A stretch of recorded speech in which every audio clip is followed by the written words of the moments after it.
அஸ்ஸலாமு அலைக்கும். வணக்கம் சகோதரர்களே. பலஸ்தீனத்தில் உள்ள பெத்லஹேம் கிறிஸ்தவ ஆலயத்தின் பாஸ்டரான ரெவரண்ட் டாக்டர் முந்தர் ஐசக் அவர்கள் பலஸ்தீன காசா மக்கள் படும் கொடுமைகளை எடுத்து கூறும் வார்த்தைகள் இதயத்தை பிழிகிறது, கண்ணீரை வரவைக்கிறது. அவரின் பேச்சை தமிழ் சப்டைட்டிலுடன் பதிவிட்டுள்ளேன். முடிந்தால் இறுதி வரை பாருங்கள். We are broken. This should have been a time of joy. Instead, we are mourning. We are fearful. More than 20,000 killed. Thousands are still under the rubble. Close to 9,000 children killed in the most brutal ways. Day after day, 1.9 million displaced, hundreds of thousands of homes destroyed. Gaza, as we know it, no longer exists. This is an annihilation. This is a genocide. The world is watching. Churches are watching. The people of Gaza are sending live images of their own execution. Maybe the world cares, but it goes on. We are asking here, could this be our fate in Bethlehem, in Ramallah, in Jenin? Is this our destiny too? We are tormented by the silence of the world. Leaders of the so-called free lined up one after the other to give the green light for this genocide against a captive population. They gave the cover. Not only did they make sure to pay the bill in advance, they veiled the truth and context, providing the political cover.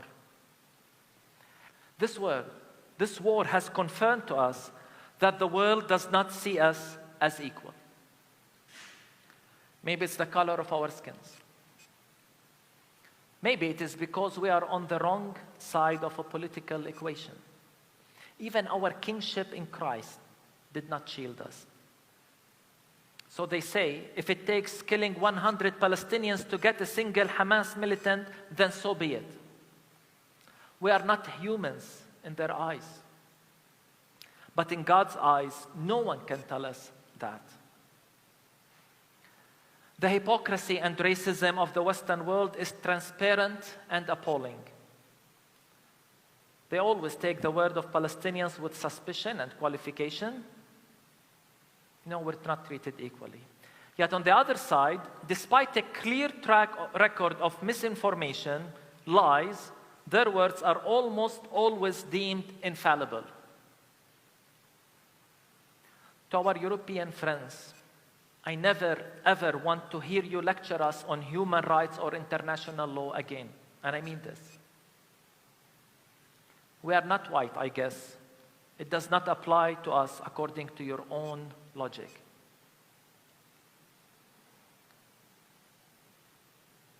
In this war, the many Christians in the Western world made sure the empire has the theology needed. It is that self-defense, we were told. And I continue to ask, how is the killing of 9,000 children self-defense? How is the displacement of 1.9 million Palestinians self-defense?